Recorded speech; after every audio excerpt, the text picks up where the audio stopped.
在深不见底的马里亚纳海沟，是否藏着一个未知的世界？曾经轰动一时的百慕大三角，为什么如今已被遗忘？传说中神秘的文明亚特兰蒂斯是否真实存在？一系列的问题让人类在20世纪60、70年代勇敢地向深海发起了挑战。大洋钻探计划便是这场地球科学革命的旗帜。半个多世纪以来，全球的科研力量汇聚于钻探船之上，深入海洋的心脏，钻探了6000余口探井，采集超过50万米的海底盐芯。这期我们就聊一聊神秘的大洋钻探计划。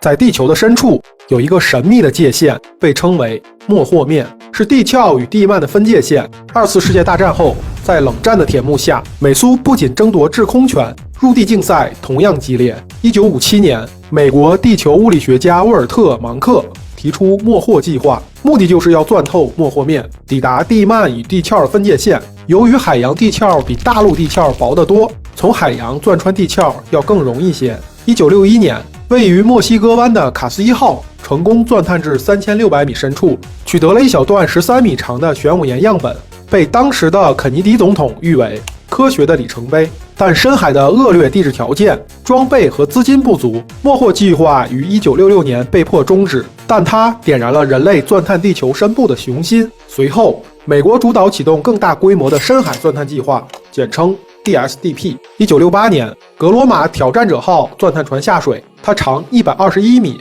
排水量1万吨，配备43米高的钻塔，最大作业水深6000米，最大钻探深度1500米。在1968年至1983年的15年间，挑战者号完成了96个航次，钻探了624个站位，采集了约95000米的盐芯样本。第一个航次就在墨西哥湾1000多米深水下发现了石岩层和隐藏在石岩层下的巨大石油资源。第三个航次在大西洋发现了海底地壳的年龄从洋中脊向外变老，证明了板块理论的海底扩张假说。深海钻探的成功引起了世界的关注，随后苏联、英国、德国、日本和法国先后加入，钻探计划进入国际合作的新阶段——大洋钻探计划，简称 ODP。1985年，新一代钻探船美国乔迪斯决心号投入使用。与挑战者号相比，决心号在设备上有着巨大的飞跃，船长143米，满载排水量1.8万吨，配备61.5米高的钻塔，最大作业水深达8000米，海底最大钻探深度4000米。在决心号投入使用后的20年里，共完成了111个航次，钻探了669个站位，采集盐芯22.3万米，参与国达到了22个，成为科学家合作与竞赛的深海奥林匹克。随之而来的便是项目主导权之争。日本在80年代经济发展达到顶峰，1994年，日本制定了21世纪大洋钻探计划，随后投入8.5亿美金建设新一代大洋钻探船地球号，其技术指标远超过了美国的决心号，船长210米，总吨位5.7万吨，配备了70米高的双顶架钻塔和全球最大的1250吨级提升系统，最大作业水深达1万米，海底钻探深度7000米。2005年正式执行钻探任务，并向全世界宣布其最终目标是要打穿地壳。与美国、日本不同，欧洲另辟蹊径，采用租船打钻的方式，专攻大洋钻探大船打不了的海底，被称为特定任务平台。在大洋钻探计划取得丰硕成果后，全球科学家希望进一步扩大探索范围，这催生了新世纪的综合大洋钻探计划，简称 IODP。 进入21世纪后，大洋钻探出现了空前的繁荣期，但并未持续多久就陷入了低谷。2014年至2017年，地球号仅执行过2个航次，其余时间几乎停摆，主要靠美国的决心号苦苦支撑。地球号沉寂的原因还是资金问题，相较建造时期油价翻了数倍，航次成本飙升，金融危机和财政紧缩削弱了政府支持。10年来，地球号主要在日本东部的海域作业，湍急的洋流屡次导致钻探船受损，最严重的是2011年日本大地震引发的海啸，使地球号受损严重，打穿地壳只能沦为空谈。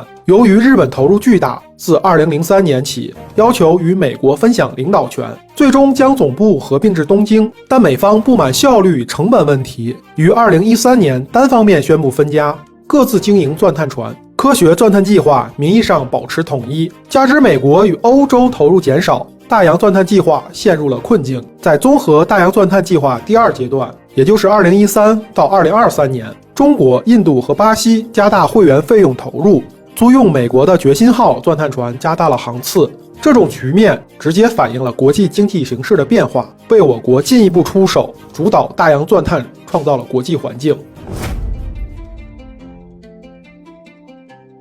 正是钻探船的迭代与研新样品的积累，让深海开始向人类吐露惊人的秘密。其中最著名的就是证实了白垩纪末小行星撞击事件导致了恐龙灭绝。在1980年，阿尔瓦雷斯父子在意大利的岩层中发现了异常丰富的铱元素。要知道，铱在地球上很少见，但在陨石中含量较高。他们据此提出了一个惊人的假说：约6600万年前，有一颗直径10公里左右的小行星撞击地球，引发了全球性灾难，导致了恐龙灭绝。1991年，科学家们在墨西哥尤卡坦半岛的西克苏鲁伯地区，采用地震波探测，发现了一个直径约180公里、深约20公里的巨大撞击坑。它正好位于白垩纪与古近纪交界的地层上，也就是恐龙灭绝的时间点。2016年，综合大陆钻探计划在西克苏鲁伯陨石坑边缘开展钻探，在1300米深处取回岩心样本中，发现了撞击熔岩、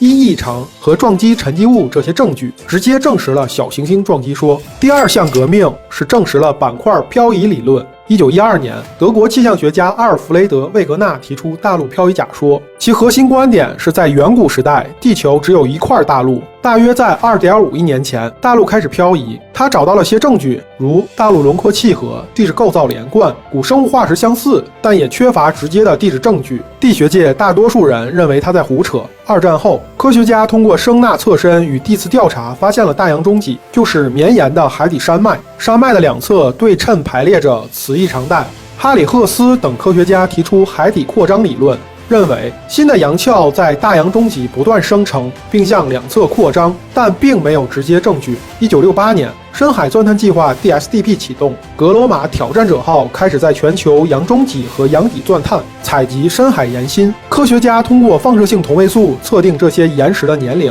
他们发现最老的大洋地壳只有2亿年，比大陆地壳的20亿年短得多，并且随着远离大洋中脊，洋底地壳的年龄有规律的增加，就像年轮一样不断的生长。地幔对流如同巨型传送带，以每年2厘米的速度将新生洋壳推向两侧。钻探数据直接验证了海底扩张现象，确立了板块构造理论。科学家还发现了黑暗中的生命，这些微生物生活在深海的沉积物中，甚至有些在地壳的玄武岩里，不依赖光合作用，仅依靠地球深处的化学物质生存，极大拓展了人类对生命极限的认知。对于气候变化也有了新认识。科学家通过钻探获取的石岩和石膏层，发现地中海曾在600万年前经历过极端干旱，水位下降了几千米，几乎变成了盐池，揭示了地中海变干的历史事件。更令人惊讶的是，北冰洋在5000万年前竟然是一个温暖的淡水湖，湖面漂浮着像满江红这样的水生植物，气候温暖湿润。另外，钻探数据还揭示，大约5500万年前，地球经历了一次极端的温室效应，被称为古新氏始新氏极端增温事件。这些发现让我们意识到，气候变化的速度可能比我们想象的要快得多。这些新发现只是冰山一角，有兴趣的朋友可以去查阅相关论文。在这些国际合作不断推进的同时，中国也积极投入到大洋钻探的事业中。1998年，我国正式加入大洋钻探计划，成为该计划首个准会员国。中国科学家可以登上国际钻探船随航科考。1999年，同济大学汪品先院士设计并主持了南海 ODP 第184次航次，以研究东亚古季风为主题，搭乘决心号钻探船，实现了我国深海钻探零的突破。2000年后，我国每年选派多名科学家参加大西洋、印度洋、太平洋等海域的国际大洋钻探航次，学习经验，培养人才。2003年，在综合大洋钻探计划 IODP 中，中国继续以准会员身份加入，并将年度会费提高到100万美元。科学家不仅上传实地研究，还参与到航次方案讨论的管理层面。2013年，中国抓住机遇成为 IODP 正式会员国，经国家批准投入大幅增加，每年出资300万美元，并额外资助特定航次。资金和人力的投入使我国影响力迅速提升。经过持续追赶，已有100余位中国科学家参与了全球约60个大洋钻探航次。这一时期，中国虽然尚无自主深海钻探船，但通过租用国际钻探船参与科考，不断缩小与发达国家在深海钻探领域的差距。2014年，中国科学家牵头实施了 IODP 第349航次，研究课题为南海海底扩张，这是我国第一次主导国际大洋钻探航次。该航次搭乘决心号深海钻探船，于南海深海区钻探取样，获取了海底玄武岩等珍贵样本。这次调查揭示了南海盆地的开河年代，